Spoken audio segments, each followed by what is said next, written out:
Assalamualaikum warahmatullahi wabarakatuh. Bismillahirrahmanirrahim. Qala musannif rahimahullahu ta'ala wa nafa'na bihi wa bi'ilmihi fid dharaini amin amin ya rabbal alamin. Santriwan santriwati jamaah yang dimuliakan oleh Allah Subhanahu wa taala. Yani malam hari ini kita akan membahas babul wudu'i qabla al-ghusli, yakni bab yang menjelaskan berwudu sebelum kita mandi. An Abdullah ibn Yusuf qala akhbarana Malik an Hasim an Abi an Aisyah zawjan Nabi Muhammad SAW, dari Aisyah radhiyallahu kana idza tassala minal janabati bada fa ghassala yadihi summa yatawadda.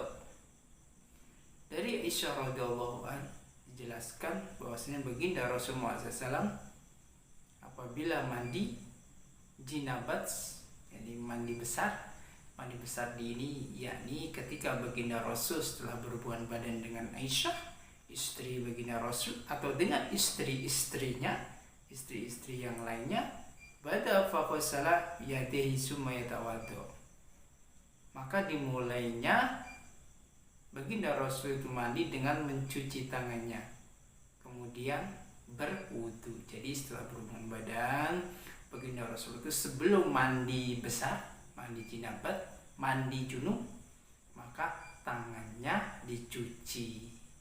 Kenapa dicuci? Karena tangan ini berkeliar kemana-mana, merabah kemana-mana, maka harus dibersihkan. Setelah itu baru berwudu. Jadi sebelum mandi baginda Rasul yang pertama adalah membersihkan tangannya, yang kedua adalah berwudu. Ini yang dilakukan baginda Rasul. Sehingga pada saat ini ketika musim corona banyak-banyaklah kita mencuci tangan. Baginda Rasul sudah melaksanakan di jauh-jauh hari. Bahkan baginda Rasul itu sudah terbiasa mencuci tangannya. Baginda Rasul Muhammad SAW itu maka dia berwudu sebelum dia sholat dengan cara menggunakan air dengan soktan. Soktan itu sok itu 1/78, maka dimasukkan sela-sela ke dalam rambut kita. Rambut ini dimasukkan dalam sela-sela rambut ini sehingga masuk ke dalam rambut ini. Itu yang dilakukan oleh baginda Rasul Muhammad Sallallahu Alaihi Wasallam. Yasibu ala rosi salasan, jadi dibasuh hitungannya 3 kali. 1, 2, 3 dibasuhnya begitu. Biyadihi summa yufidul ma'a ala jildihi kullihi, maka habis itu kulit-kulitnya dibersihkan semuanya, disiram semuanya sehingga ujung rambut sampai ujung kaki semuanya dibasuh dengan 3 kali. Maka dengan demikian bahwasanya pori-pori rambutnya juga basah, seluruh tubuhnya juga basah. Kalau ada lubang-lubangnya juga dibasahin, di telinganya dimasukkan, berkumur-kumur semuanya sehingga semuanya menjadi bersih.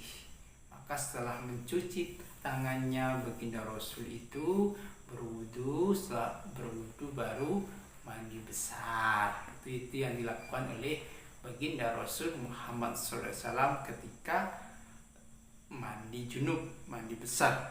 Maka kita sebagai umatnya mengikuti. Sudahkah kita seperti itu? Kalau belum, kita benarkan di malam hari ini. Kalau sudah, kita matangkan lagi untuk beribadah. Sunnah-sunnah kalau yang wajib udah jelas. Yang sunnah-sunnah ini yang biasanya jarang kita bahas. Di hadis yang lain dijelaskan, istri zaujan Nabi Muhammad SAW, istri baginda Rasul Muhammad SAW, jadi istrinya baginda Rasulullah yang bernama Maimunah. Qala tawaddu Rasulullah SAW wudu aidis sholati li khairi silaini wa khasla farjahu wa ma'a sabahu minal adan summa afadu alaihi ma'a summa nah rijlaini wa khasalahu mahadi ghusli minal janabah. Rasul itu setelah mandi jinabat tadi junub, maka baginda Rasul itu mengambil wudhu lagi lalu dia sholat. Berarti rangkaiannya mencuci tangannya, berwudhu, mandi, habis itu berwudhu lagi untuk mengerjakan sholat. Bagaimana mandi jinabat yang dijelaskan oleh Maimunah? Maimunah di sini menjelaskan bahwasanya di sela-sela ini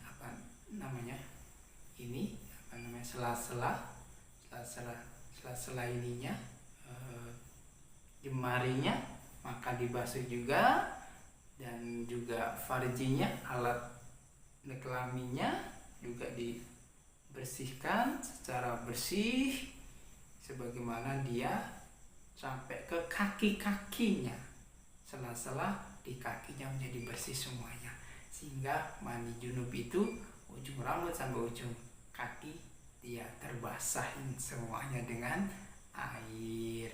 Maka harus hati-hati bagi yang biasanya kakinya yang pecah-pecah, maka benarilah airnya harus mengalir dari atas ke bawah. Demikian hadirin hadirat jamaah yang dimuliakan ya Allah, santriwan santriwati, bagaimana mandi jinabat itu, yakni berwudu sebelum mandi. Demikian yang dapat saya sampaikan, kurang lebihnya mohon maaf. Billahi taufiq wal hidayah, waridho wal inayah. Wassalamualaikum warahmatullahi wabarakatuh.